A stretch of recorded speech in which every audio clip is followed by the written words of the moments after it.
Storytelling is so powerful in so many ways. I can't even begin where to start with that.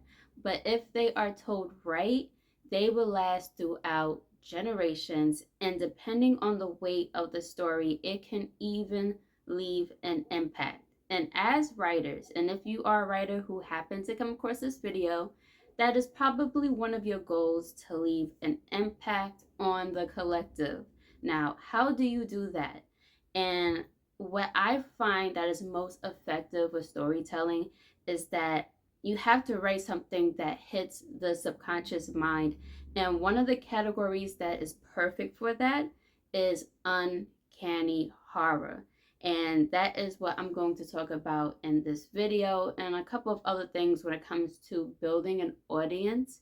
And yeah, because I am writing another book, and it's a indigenous American horror story, and I'm super excited about that. Now, why uncanny horror? What is it about uncanny horror that can leave an impact on the collective when done right? First of all, off the bat, uncanny horror hits the subconscious mind. Now, when it comes to the subconscious mind, it remembers all the things you didn't even know was stored up in your brain. And it's not no typical jump scare, and it doesn't give you like in the moment type of screams. Instead, it scares you in a way where it lasts throughout your whole lifetime. Even it's something that you will not forget. It's the type of scare that just lingers, and that's what you want as a writer. You want something that would linger throughout time, something that no one will ever forget when they read your book or watch a film, if you're gonna ever turn your books into films. Yeah, it does exactly just that. It's very disturbing, it's chilling, it's, they say uncanny horror is something that feels familiar, but to me, it's just way too mysterious to feel familiar. Like I get the feel of that, but at the same time, I can't, because uncanny horror is something that you can't even process in your brain. And if you are a deep thinker like myself, you're the type that likes to pull back layers upon layers and try to figure things out. And with uncanny horror, it's like very impossible to do. It's like you hit a brick wall. And if you are a deep thinker, that is a nightmare in itself, to hit a brick wall where you can't figure something out. And it's also something where it's like, okay, with the familiar part, it's like, I kind of get it, because it's something where you've seen before, like, I don't know, a face. But at the same time, what's so uncanny about it is that the way the person is smiling, or something very disturbing, or a shadow in the corner somewhere just staring at you. It's not even doing anything jump scary or anything. It's just in the corner just staring at you, and it's very disturbing. And those are the type of horrors that can last throughout lifetimes. And when told right, it can leave even a impact on the collective. So what do I mean by when done right? So when it comes to storytelling, you have to have a good message with it. For me, it can't just be a surface level story, because those are the type of stories that do not last throughout generations, and they don't really leave an impact. So when you are writing a story, you want to leave a message. It doesn't have to be too deep, even, but as long as it's something that will hit the subconscious, and it's a message that can carry on throughout generations. And the reason why I am saying this is because this book that I've already written, and for those who don't know, I have written a darker version of a Cinderella story, and I'm coming out with a part 2 by like the end of the year. I actually have it right here. So I've written, like I said, a darker version of a Cinderella story. And what I did with this book, I've written messages, very, is not too in the face. It's a little hidden, But it's those things that would hit the subconscious mind. And I found that people who've read my story, a lot of them started asking me questions. Like, they wanted to get into deep conversations. And that was one of my goals. I wanted to um, get deep conversations going with certain individuals where I feel that just, not that they don't think, but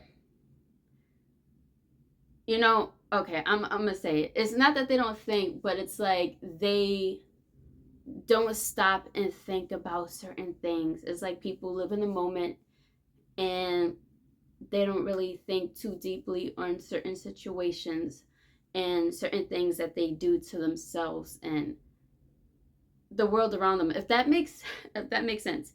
Basically, I was able to get surface level people to think deeply, and that's what my goal was. And I didn't realize how much I was hitting people's subconscious minds. And it's so crazy to me how I'm building an audience. I'm not really as good as promoting my books online just yet, but I'm very good at word to mouth. And when you are on this journey as a writer, especially if you're an indie author, you're doing everything yourself, you just don't stop and think sometimes of what you're building so far or what you've already built.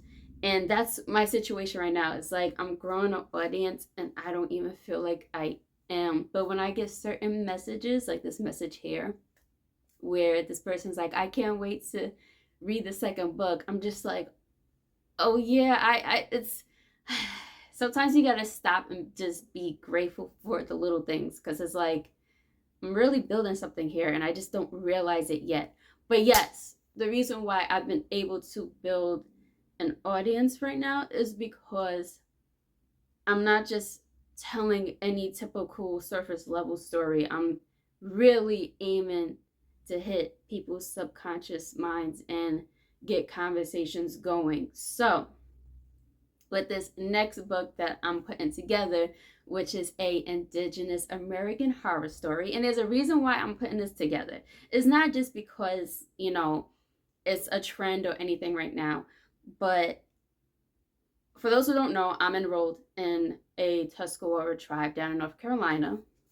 And last year around June, this this person who bought this plot of land and is planning on building on top of it, during construction, they had uncovered a Tuscarora burial, not a burial site, but there was so many things that they uncovered, like fishing racks, um, utensils, all the things. It was like a basically a lost village that they've uncovered that was a part of a Tuscarora Indian um, area.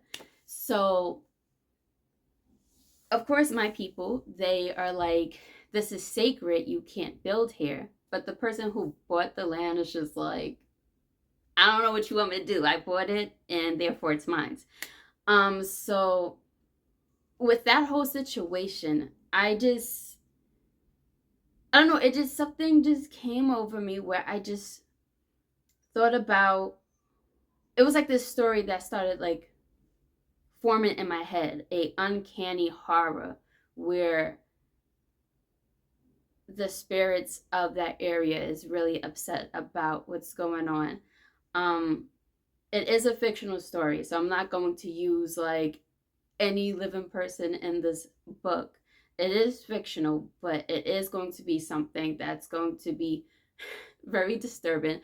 But there's a message in this horror story that I'm putting together, and because of these messages, and on top of that, it being very uncanny, ooh, it's going to be one of those stories where it's going to be impossible to ignore. And I actually can see it being a film eventually. And you can't sleep on entertainment either. When it comes to delivering a message, entertainment gives it that voice. It gives it the visual. It gives it everything that you need to say. And it moves people a lot. You can see it with music. Like certain music can form a person's whole personality to to I don't know. It's like I see certain people and the way they get so hypnotized by certain music, it's like it's, the shit is powerful, okay? It's very powerful. So that's another reason why I'm putting these messages and stories, because this is something that lasts throughout generations. There's some stories that's being told now that was written way, way back in like ancient times, and it's still outlasting generations, which is pretty crazy. Like certain people that made such an impact, like Cleopatra. We don't know a majority of people who lived back in her time, but we do know her because what she did left an impact. So, entertainment, storytelling, everything, music, blah, blah, blah, blah, it's all really powerful. It's a powerful tool to use. And that's what I'm planning on doing. And I actually I gotten blah blah blah blah blah. I can't speak. I've been planning this story since last year. So I'm just now writing it all out, but I've had it all planned since last year. And I've even went to places like Salem, and what I did was I looked at a lot of the iconic horror characters that are super popular that they have at like these museums, and I went to these places where it's like they have a bunch of creatures and stuff like that, and I was taking notes of all the things that scared people the most.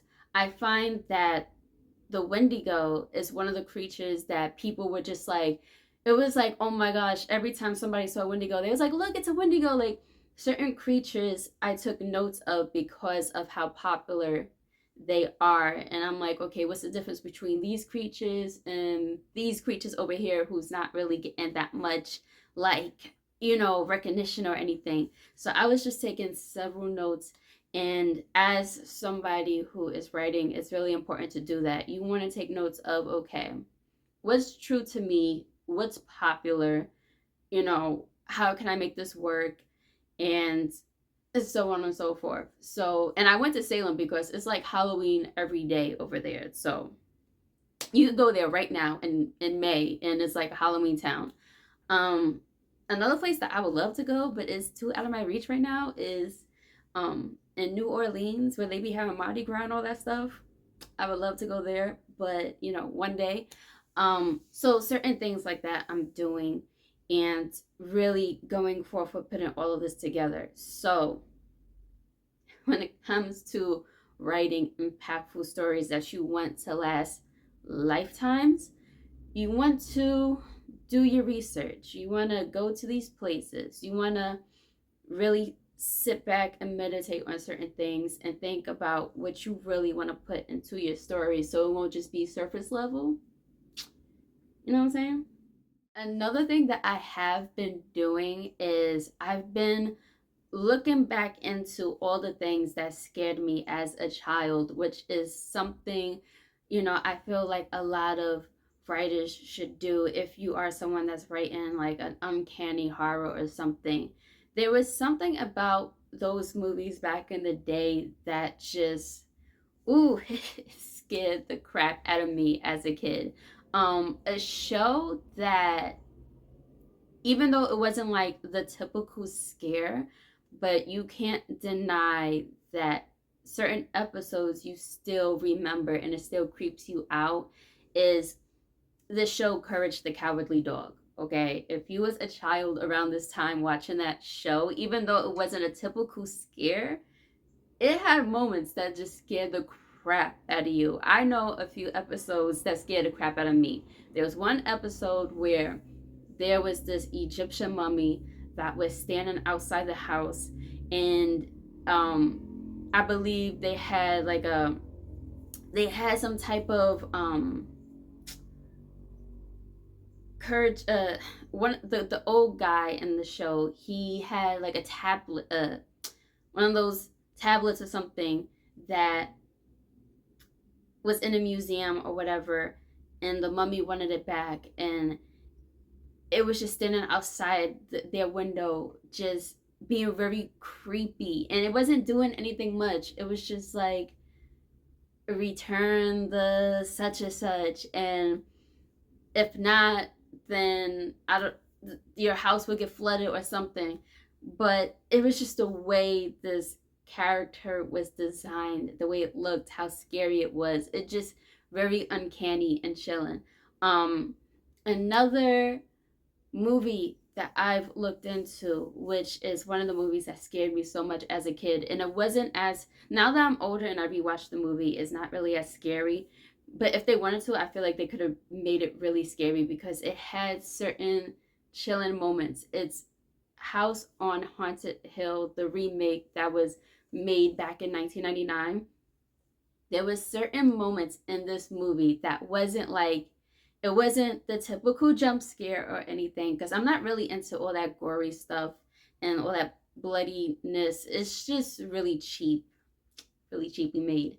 um but it had moments where it was just like, oh my gosh, like this scene here, I recorded it on my phone, where this ghost doctor, um he looks up at the camera and then he walks off in a way that's like, it's very off-putting, and just that walk right there scared me as a kid, and I will always remember that feeling. And even thinking about it right now, I still get that feeling. There was another part in the movie where this lady, she went off. She was like an influencer back in that time. And she was trying to capture something that would make her famous or whatever. And she just went down into the dungeon and she was filming things. And then she came across these ghosts that were performing a procedure.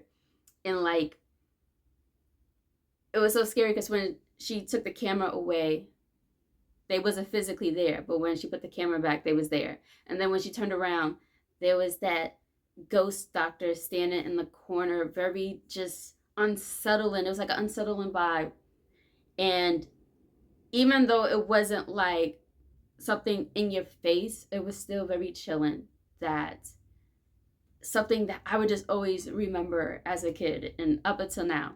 So I'm saying all of this because it's really important to study these little things, because these are the chilling moments that will last, versus certain horror movies that are put out now where it's like, I'm not into horror anyway. Like, I'm not really a horror individual. I'm the type that runs out of the movie theater or something, or runs out of the room when the music changes and it gets a little bit more like scarier. But even for me, these horror movies that are coming out right now, they're not even all that. So that says something. So when you are writing stories, you gotta do your research and really get into it instead of just writing something, quick, surface level, put it out there. It's not gonna work. If anything, what to take from this video if you want to build an audience is you want to write something that is going to hit the psyche, to hit the subconscious mind, because that's the area where everything is being stored. All the hidden messages is going to be stored in the subconscious mind, and it lingers throughout lifetime, which will last throughout generations. And that's what you want as a writer if you want to leave an impact. No surface level cheap shit, because that is not going to work. And by doing this, you will build an audience that is going to be invested into your work. And that's what's happening to me right now. Like, I didn't realize that I'm building an audience that is really anticipating part 2 of my Cinderella book. Sometimes when you are writing, when you're busy, when you're just such in the zone, you don't stop to think of all the things that you built so far. And I really had to take a step back and be grateful of, wow, like I really have people who are invested into my work, and they're ready for the second book of Cinderella. They're ready for my other projects. And that's because I'm hitting something deep. If it was something surface level, people would not care. They really wouldn't care. It would just be here today, gone tomorrow. But if you build something that leaves such a impact, leaves something that is like you're you're tapping into something that you're getting out of somebody. And, you know, if that makes sense, that's that's how you build an audience. You're tapping into, you're awakening something in someone, and it gives them that oomph, it gives you that oomph. And that's how you build an audience, if this all makes sense. So yes, no surface level shit, that's not gonna fly unless you just want quick money. Then hey, but with that being said, I hope I was helpful in this video. And yeah,